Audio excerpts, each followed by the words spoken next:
रहीम 9th class students अस्सलाम वालेकुम। हम ये टॉपिक हमने शुरू किया हुआ था। हम ये पढ़ रहे थे अल्लाह ताला उसके रसूल सल्लल्लाहु अलैहि वसल्लम से मोहब्बत और अतात,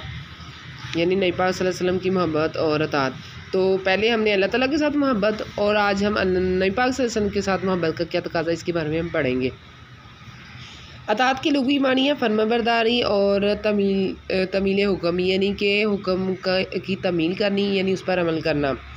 तो नबी पाक सल्लल्लाहु अलैहि वसल्लम की अतात से मुराद यही है कि अल्लाह ताला की रज़ा के असूल के लिए हमें नबी पाक सल्लल्लाहु अलैहि वसल्लम के शहादत पर बग़ैर किसी तकलीफ़ के, बग़ैर चूचना किए हमें अमल करना चाहिए। और नबी पाक सल्लल्लाहु अलैहि वसल्लम की अतात यही है कि मोमिन अपने आप को रसूल पाक सल्लल्लाहु अलैहि वसल्लम के सुपुर्द कर दे, यानी कि रसूल पाक सल्लल्लाहु अलैहि वसल्लम की अतात को अल्लाह की अतात समझे, क्योंकि अल्लाह ताला ने कुरान पाक में फरमाया जिसने रसूल की अतात की उसने मेरी अतात की।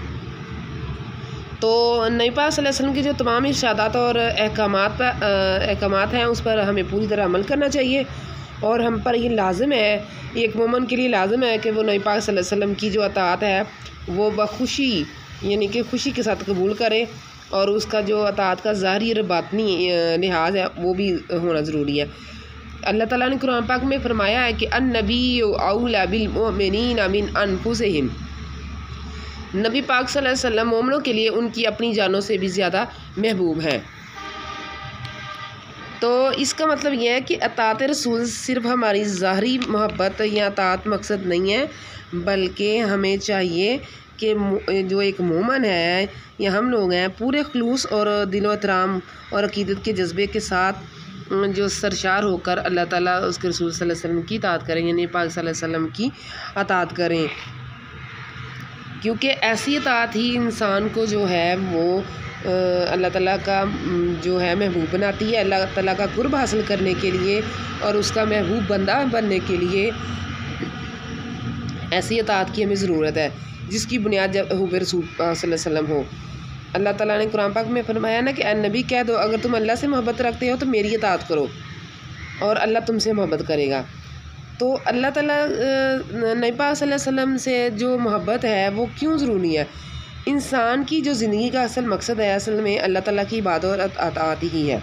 क्योंकि इंसान की जो दुनियावी और उखरवी जो निजात है वो हमारा इसी में हमारी छुपी हुई है कि हम अल्लाह की अतात और फरमाबरदारी करें। और अल्लाह की अतात से मुराद है कि इंसान पूरी ज़िंदगी जो है इंसान की वो इंसान अपनी पूरी ज़िंदगी अल्लाह ताला की अतात में दे दे, और अल्लाह ताला की जो इबादत है उसकी और जो अतात है वो इंसान को उसकी रहनुमाई के लिए ज़रूरत है, यानी कि इंसान की रहनुमाई के लिए अतात रसूल सल्लल्लाहु अलैहि वसल्लम ज़रूरी है। जब हम अल्लाह ताला की उस वक्त ही हम अतात और इबादत कर सकते हैं जब हम नबी पाक सल्लल्लाहु अलैहि वसल्लम की अतात करें और उनकी हर बात माने, उनका हर हुक्म माने। जैसे कि अभी मैंने आपको स्टूडेंट्स बताया कि नबी पाक सल्लल्लाहु अलैहि वसल्लम के बारे में, उनकी अतात के बारे में अल्लाह ताला ने फरमाया ना कुरान पाक में कि नबी कह दो अगर तुम अल्लाह से मोहब्बत रखते हो तो मेरी पैरवी करो, यानी तबाह करो तो अल्लाह ताला तुमसे मोहब्बत करेगा। तो यहाँ पे भी देखें कि ला तुक़द्दिमू बैना यादिल्लाहि व रसूलिही वत्तक़ुल्लाह, अल्लाह ताला उसके रसूल सल्लल्लाहु अलैहि वसल्लम से आगे ना बढ़ो और अल्लाह ताला से डरते रहो। दूसरी जगह फरमाया ला युमिनु अहदुकुम हत्ता अकूना अहब्बा इलैहि मिन वालिदिही व वालिदिही वन्नासी अजमईन। ये हदीस है, नबी पाक सल्लल्लाहु अलैहि वसल्लम ने फरमाया तुम में से कोई ईमान वाला उस वक्त तक नहीं हो सकता जब तक मैं उसे अपने आबाओ अजदाद औलाद और तमाम लोगों से ज़्यादा महबूब ना हो जाऊँ। फिर फरमाया है कि तुम में से कोई उस वक्त तक ईमान वाला नहीं हो सकता जब तक उसकी ख्वाहिशात उन अहकाम के ताबे ना हो जाए जो मैं लाया हूँ, यानी कि ये नबी पाक सल्लल्लाहु अलैहि वसल्लम ने खुद फरमाया है कि मेरी अतात और मुझ पर ईमान लाना कितना ज़रूरी है।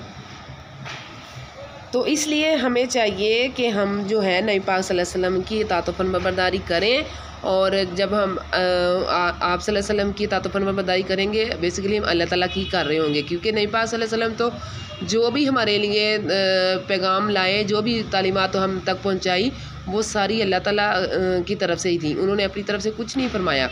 अल्लाह ताला ने कुरान पाक में फरमाया, जिसका मफ़हूम ये है कि जो कुछ नबी पाक सल्लल्लाहु अलैहि वसल्लम तुम तक पहुंचाते हैं वो अपनी तरफ से कुछ नहीं होता, उनकी वो ख्वाहिशात के ताबे नहीं है, बल्कि जो उन पर वही की जाती है वही है वो आप तक पहुंचाते हैं। तो आप सल्लल्लाहु अलैहि वसल्लम मोमिनों पर बहुत शफीक और मेहरबान है, यानी कि जो आप सल्लल्लाहु अलैहि वसल्लम हैं वो मोमिनों की भलाई चाहते हैं और जब विसाल का वक़्त था तो तब भी नबी पाक सल्लल्लाहु अलैहि वसल्लम को अपनी उम्मत याद थी। तो देख रहे हैं नबी पाक सल्लल्लाहु अलैहि वसल्लम हमसे इतनी अपनी उम्मत से इतनी मोहब्बत करते थे और वो हमें उस चीज़ से, उस तबाही से बचाना चाहते थे जिसकी अल्लाह ताला ने हमें उनके थ्रू, कुरान और हदीस के थ्रू हमें वार्निंग दी है, यानी कि ऐसे अहकामात करें जिससे अल्लाह ताला राज़ी हो और ऐसे अहकामात या ऐसे काम छोड़ दें जो हमें तबाही की तरफ लेके जाएं।